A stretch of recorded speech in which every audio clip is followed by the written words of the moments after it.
नमस्कार। आयुर्वेद से आरोग्य में आपका एक बार फिर से स्वागत है।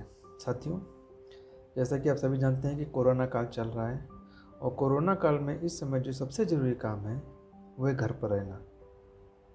घर पे रहते हुए अपनी सुरक्षा करना, अपने परिवार की सुरक्षा करना और सुरक्षा के लिए जो मानक भारत सरकार ने जारी किए हैं उनका पालन करना। जैसे घर से बाहर बहुत ज़रूरी होने पर ही निकलना है, ऐसे ही नहीं निकलना है। मास्क लगाना है, 2 गज की दूरी यानी शारीरिक दूरी बनाकर रखना है। मैं सोशल डिस्टेंसिंग की बात नहीं कहूँगा बल्कि फिजिकल डिस्टेंसिंग जो है बना के रखना है आपको, क्योंकि जब हम समाज में रहते हैं तो सामाजिक दूरी बना पाना संभव नहीं है। हाँ, फिजिकल डिस्टेंसिंग यानी शारीरिक दूरी का पालन आसानी से किया जा सकता है। और शारीरिक दूरी क्यों बनानी है, किस लिए बनानी है? ताकि हम अपने आप को कोरोना वायरस के इन्फेक्शन से बचा सकें। इन दिशा निर्देशों के साथ साथ आपको अपने शरीर के स्वास्थ्य का भी खुद ख्याल रखना है। स्वास्थ्य का ख्याल आपको ओरल कैविटी का भी रखना है, क्योंकि आपका मुंह और नाक वायरस के शरीर में प्रवेश करने के लिए बहुत ही आसान माध्यम है, सुगम माध्यम है। इसलिए ओरल हाइजीन पर आपको ज़्यादा ध्यान देना है। रात को सोने से पहले ब्रश अवश्य करें। इसके साथ साथ अपनी इम्यूनिटी को बढ़ाने के लिए आयुर्वेदिक नुस्खों का इस्तेमाल करें। फल, सब्जियां, दालें, अनाज ये सभी उचित मात्रा में खाते रहिए। और इसके साथ साथ दांतों को अपने स्वस्थ रखिए और अपने मसूड़ों को स्वस्थ रखिए। दोस्तों, इसी कड़ी में मैंने पिछले एपिसोड में आपको पायरिया के बारे में बताया था और आयुर्वेदिक तरीके से उसका कैसे इलाज किया जा सकता है इस बारे में मैंने आपको बताया था। आज आयुर्वेद और डेंटल ट्रीटमेंट के इस भाग में दांतों में लगने वाली कैलकुलस, जिसको हम पथरी भी बोल सकते हैं दांतों की, या इसको आयुर्वेद में हम दंत शर्करा के नाम से जानते हैं। तो आज हम दंत शर्करा के बारे में बात करेंगे, डेंटल कैलकुलस के बारे में बात करेंगे, उसके उपचार पर बात करेंगे और आखिर में हम बचाव पक्ष पर फोकस करेंगे। तो हम शुरू करते हैं डेंटल कैलकुलस के बारे में। डेंटल कैलकुलस अर्थात दंत शर्करा के बारे में आचार्य सुश्रुत संहिता ने लिखा है कि शर्करेव स्थिर भूतो मलुदंतेषु यस्य वै सदंतानाम गुणग्नितो विज्ञेया दंत शर्करा।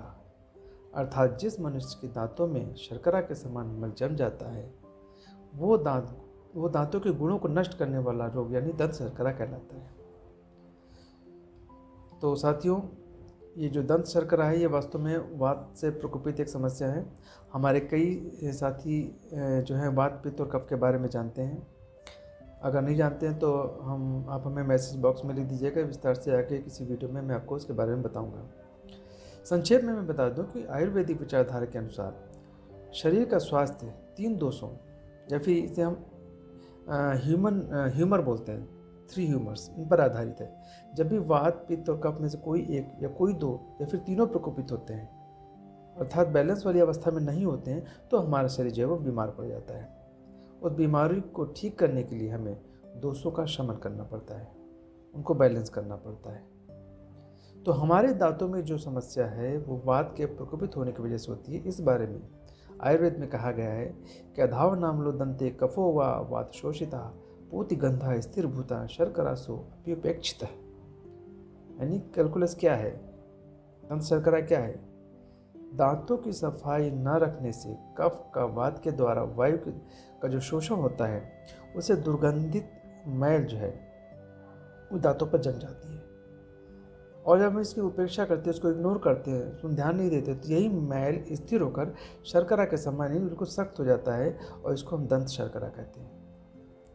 एक्चुअली में सब कुछ ओरल हाइजीन पर निर्भर करता है। जैसे मैंने पिछले एपिसोड में ही बताया कि सही तरीके से अगर हम ब्रश नहीं करते हैं तो हमारे मुंह में प्लाक या टाटर जमा होने लगता है और यही टाटर कैल्सीफाइड होकर कैलकुलस के रूप में बदल जाता है। और ये दंत शर्करा होता है, इसके अंदर होता है कि ये मुख्य रूप से इनऑर्गेनिक साल्ट का संगठन है, यानी जिसमें मुख्य रूप से कैल्शियम कार्बोनेट और फास्फेट के साथ कुछ भोज्य पदार्थ शामिल होते हैं। तो ब्रशिंग करना बहुत ज़रूरी है, दांतों को साफ करना बहुत ज़रूरी है अगर हम अपने दांतों से पायरिया को दूर करना चाहते हैं और हमें दांतों में जो कैलकुलस जम रहा है, जो पथरी जम रही दांतों की, जो दंत शर्करा है उसको हम दूर करना चाहते हैं। क्योंकि जो दंत शर्करा है, जो कैलकुलस है, इसके अंदर लाखों कीटाणु या बैक्टीरिया अपना घर बना लेते हैं, धीरे धीरे मसूड़ों को संक्रमित करते हैं, जिसकी वजह से पायरिया हो जाता है, दांत हिलने लगते हैं, जिसके बारे में मैंने आपको पिछले एपिसोड में बताया था। और कैलकुलस की वजह से ही दांतों के आसपास जो इसकी जड़ों का सपोर्टिंग स्ट्रक्चर है वो नष्ट होने लगता है, जिसको हम बोन लॉस बोलते हैं, और मसूड़ों में पैकेट बन जाता है। इस पैकेट के अंदर क्या होता है, जो प्लाक होता है जो भोजन करते हैं वो उसमें फंस जाता है, जिससे क्या होता है कि फूड लॉजिंग हो जाती है और खाना फंसने से इन्फेक्शन हो जाता है। इस वजह से दांतों में भयंकर पीड़ा होती है। जब आप कुछ खाते हो, कुछ चबाते हो तो असहनीय दर्द होता है। तो इस जो दांतों के बीच में जो स्पेस है, जो जिसे हम पॉकेट बोलते हैं, डेंटल पॉकेट बोलते हैं, यहाँ पर हम ठीक से ब्रश नहीं कर पाते क्योंकि यहाँ पे ब्रश पहुँच नहीं पाता। ऐसी जगह पे ऐसी जगह से हम फूड लॉजिंग को निकालने के लिए, दांतों को साफ़ करने के लिए, वहाँ से जो प्लाग है या जो दांतों में मुँह के अंदर गंदगी है उसमें जाके फंस जाती है, उसको निकालने के लिए हमें कई तरह के ओरल हाइजीन प्रोडक्ट का इस्तेमाल करना पड़ता है, जैसे कि डेंटल फ्लॉस है, इंटरडेंटल ब्रश है और इंटरडेंटल क्लीनिंग। इसमें और भी बहुत सारी चीज़ें होती हैं जिनके बारे में मैं आपको किसी और एपिसोड में बताऊँगा।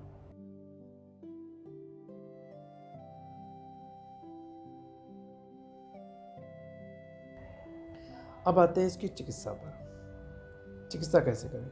आचार्य सुश्रुत ने लिखा है कि अहिंसन दंतमूलानि शर्करा मुद्वैरेद अभिषक, अर्थात चिकित्सक को धैर्यपूर्वक दंत मूल को अर्थात जो डेंटल के रूट को बिना क्षति पहुंचाए शर्करा अर्थात कैलकुलस को औजारों के माध्यम से निकालना चाहिए।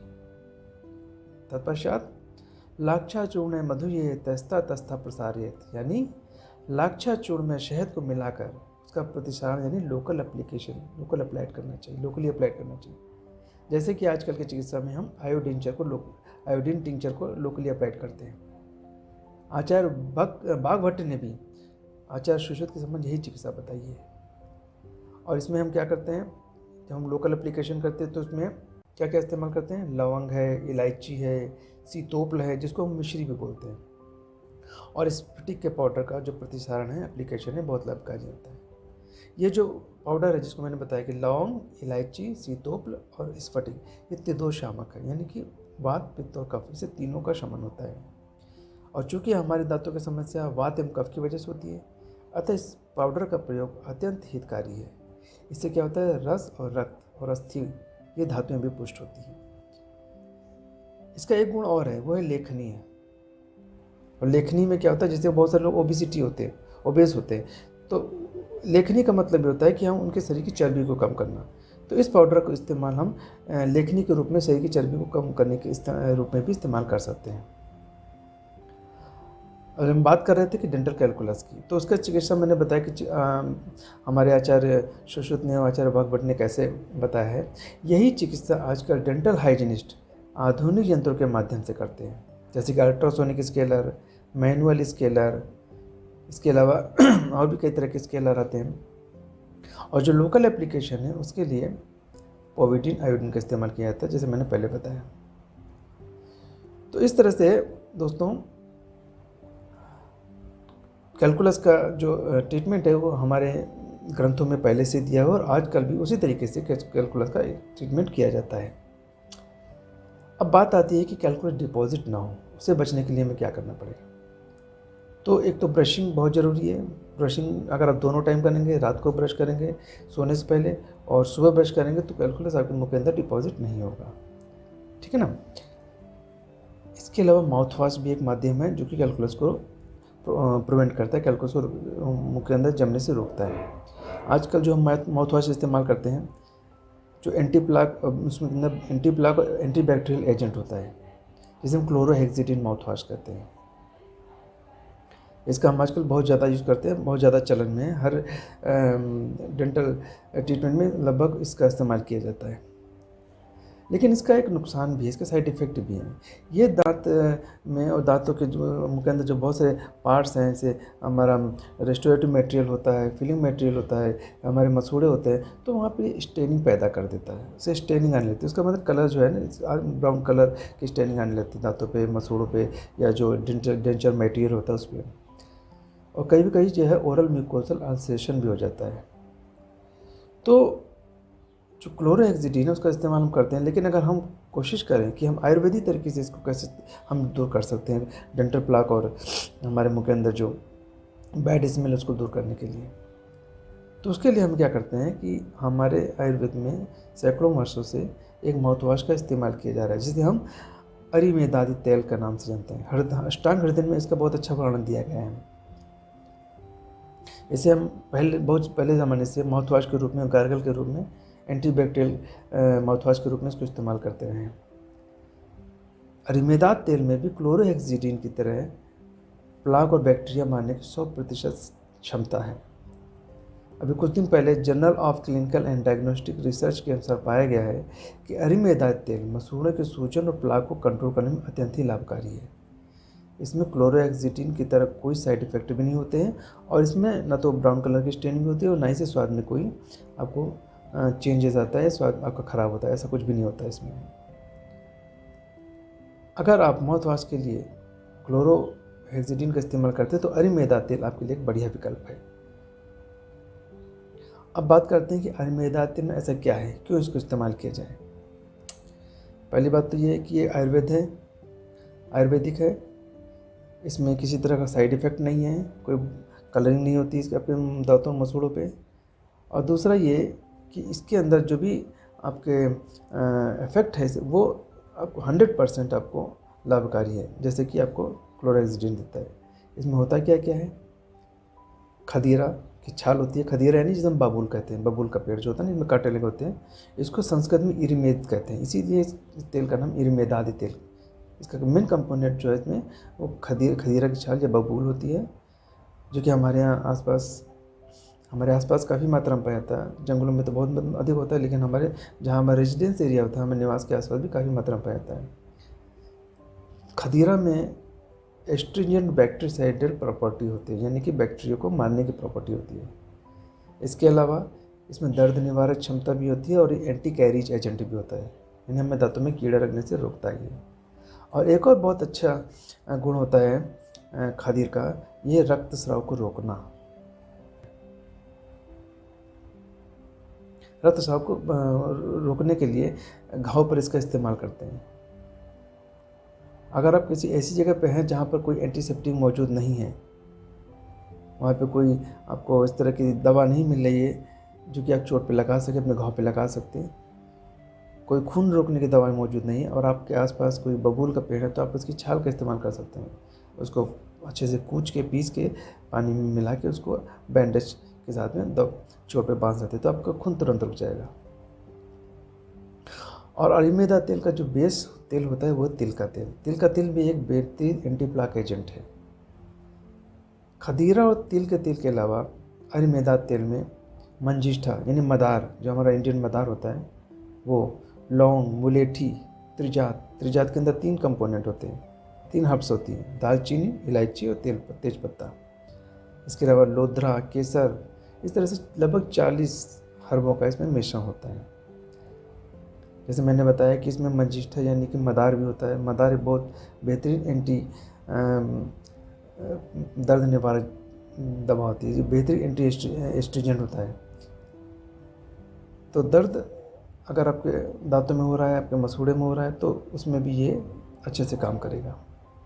एक ही एंटी इन्फ्लामेटरी और ब्लड प्योरीफायर भी है। अगर मसूड़ों में सूजन है तब भी ये आपका जो है ये अरिमेदा तेल बहुत अच्छी तरह से काम करेगा, क्योंकि जो मदार होता है वो एंटी इन्फ्लामेटरी हर्ब होता है। इसी तरह से लौंग में एनाल्जेसिक एजेंट होता है। इसे ज़्यादातर लोकल एमोडाइन की तरफ प्रयोग करते हैं। जैसे मान लो आपके दांत में कीड़ा है और वो एक्सपोज्ड है, तो वहाँ पर आप लौंग का तेल लगाएंगे तो उससे आपको काफ़ी राहत मिलेगी, आपके दर्द में आराम मिलेगा। लौंग में भी एंटी माइक्रोबियल और एंटी कैरीज तत्व पाए जाते हैं। अब बात आती है कि इसका प्रयोग कैसे करना है। प्रयोग करना बहुत आसान है। उसके लिए क्या करना है, सिर्फ आप 5 से 10 मिलीलीटर तेल लेना है और उसको मुंह में 2 से 5 मिनट तक एक स्क्वीज़ करना है ना, इस तरह। उसके बाद गुनगुने पानी से 2 मिनट तक उसको कुल्ला कर लेना है। मतलब इस अरिमेदा तेल से स्क्वीज़ करने के बाद गुनगुने पानी से कुल्ला करना है, फिर थूक देना है। अगर आप मुंह के अंदर जलन हो रही है, कुछ चीज़ खा लिए, गरम चीज़ खा लीजिए, किसी और वजह से जलन हो रही है, तब भी आप इस माउथ वॉश का इस्तेमाल उस जलन को कंट्रोल करने के लिए कर सकते हैं। मसूड़ों में सूजन है, उसको दूर करने के लिए इस तेल का इस्तेमाल करते हैं। अगर उनमें बदबू आ रही है, हेलिटोसिस है, तब भी इसका इस्तेमाल कर सकते हैं। फिर ये कोरोनाइटिस है, जिसको कि अक्ल दाढ़ कहते हैं। अक्ल दाढ़ की सूजन, दाढ़ जितनी है, मैं लास्ट जो अकल दाढ़ होती है उसमें सूजन आ जाती है, उसको हम पेरिकोरोनाइटिस कहते हैं। उसमें भी इसमें काफ़ी आराम मिलता है।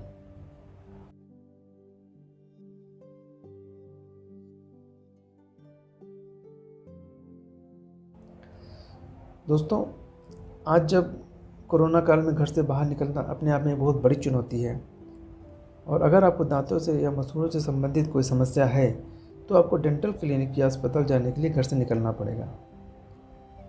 और आज के दौर में घर से बाहर निकलने का मतलब है कि हो सकता है कि आप वापस आएँ तो कोरोना वापस लेकर के आएँ। इसलिए कोरोना काल में आपको दांतों की सुरक्षा के लिए ऐसे उपाय अपनाने पड़ेंगे, ऐसे उपाय अपनाने हैं ताकि आपको घर से बाहर निकलने की आवश्यकता ना पड़े। तो क्या उपाय है वो? सबसे ज़रूरी ये है कि रात को ब्रश करने की आदत को अपनी दिनचर्या में शामिल करें, क्योंकि वो बहुत ज़रूरी है। जब तक आप रात को ब्रश नहीं करेंगे आपका ओरल हाइजीन प्रॉपर मेंटेन नहीं रहेगा।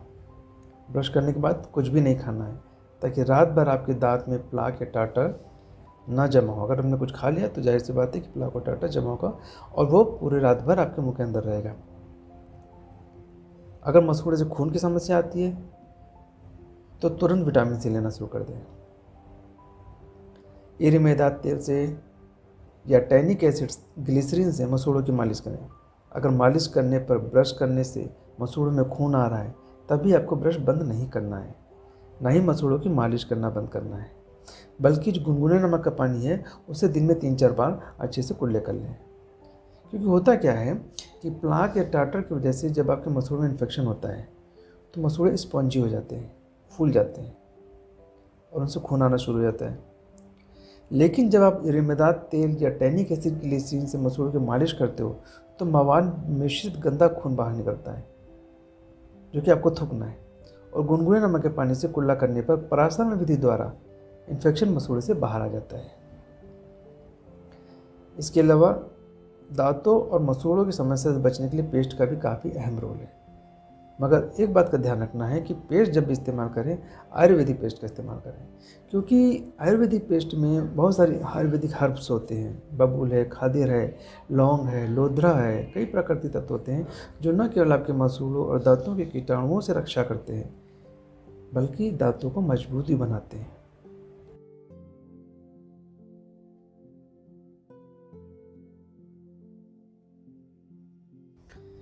बिल्कुल, ओरल हाइजीन मेंटेन करके ब्लैक फंगस से भी बचा जा सकता है, कोरोना से भी बचा जा सकता है, और मुंह के अंदर होने वाली बीमारियों के अलावा शारीरिक बीमारियों से भी कई बार निजात मिल जाती है। इसलिए ओरल हाइजीन मेंटेन करना बहुत ही ज़रूरी है। आपको इस बात का ध्यान रखना है। आयुर्वेदिक नुस्खों के साथ में, ब्रशिंग के साथ में और उचित डाइट के साथ में, उचित खान पान के साथ में आप अपने ओरल हाइजीन को मेंटेन रखें और ब्लैक फंगस, कोरोना और ओरल कैविटी की और भी बहुत सारी बीमारियों से दूर रहें। कम से कम घर से बाहर निकलें, दांतों और मसूड़ों को देखभाल करें और आयुर्वेद को अपनाएं, सुरक्षित रहें। अगले एपिसोड में मैं आपको दंत कृमि अर्थात डेंटल कैरीज के बारे में बताऊंगा। और 31 तारीख को वर्ल्ड एंटी टोबैको डे है, तो अगर मुझे मौका मिला तो मैं एंटी टोबैको पर भी एक वीडियो बनाकर आपके सामने ज़रूर प्रस्तुत करूंगा। तब तक के लिए नमस्कार।